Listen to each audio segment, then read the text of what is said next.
lot is dependent on the allocation of positions within the government of national unity. And my understanding is that the ANC has offered only 3 positions to the Democratic Alliance, and they are very much dissatisfied. Not the government of national unity.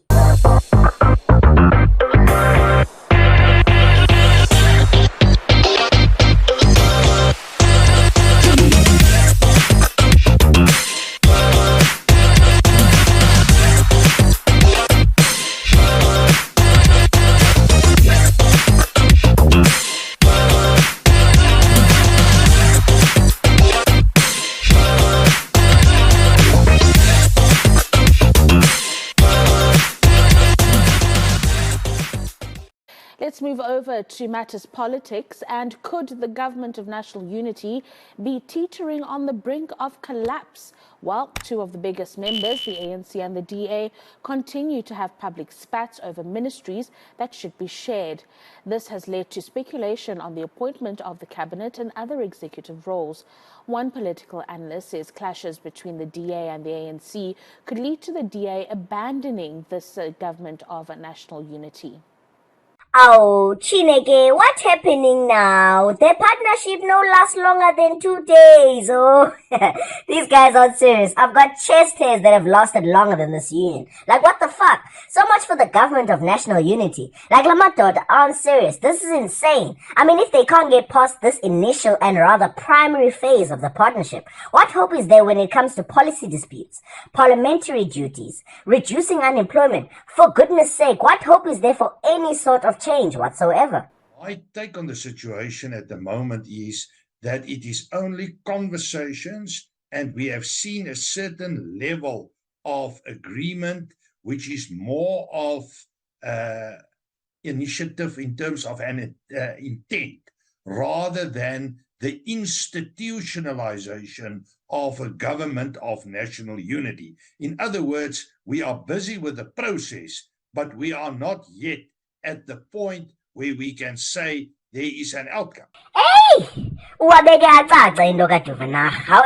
ingxaki I have with this assessment is even though we have not landed at a plausible outcome, it is important that we look and are heavily critical of the process at every step of the way. Because honestly, a decent number of us feel we've been sold snake oil by shoe salesmen. But nonetheless, we have bought into the GNU and have a God-given right to be concerned, worried, and alarmed at what seems to be a crack in the newly set foundation of our democracy.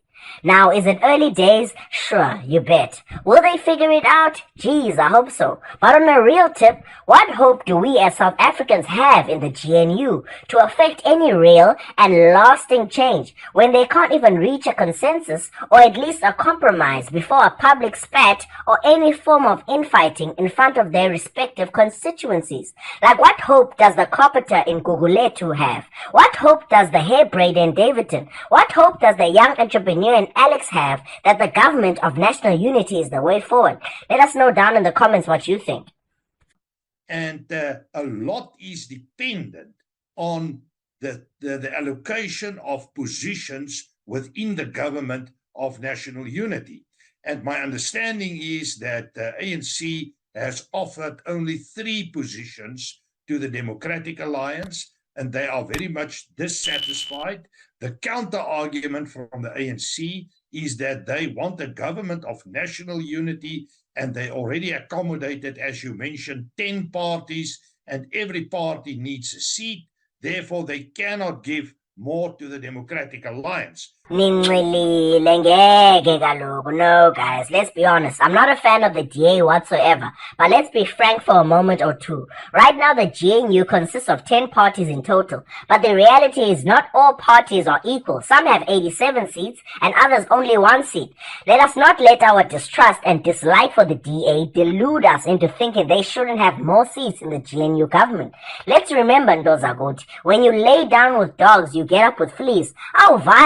Ipamureke yonke lando yenzeka pha sibuyele ku stage 1. Or is that really what you're hoping for? Let us know in the comments. We'll catch you on the next one. We out.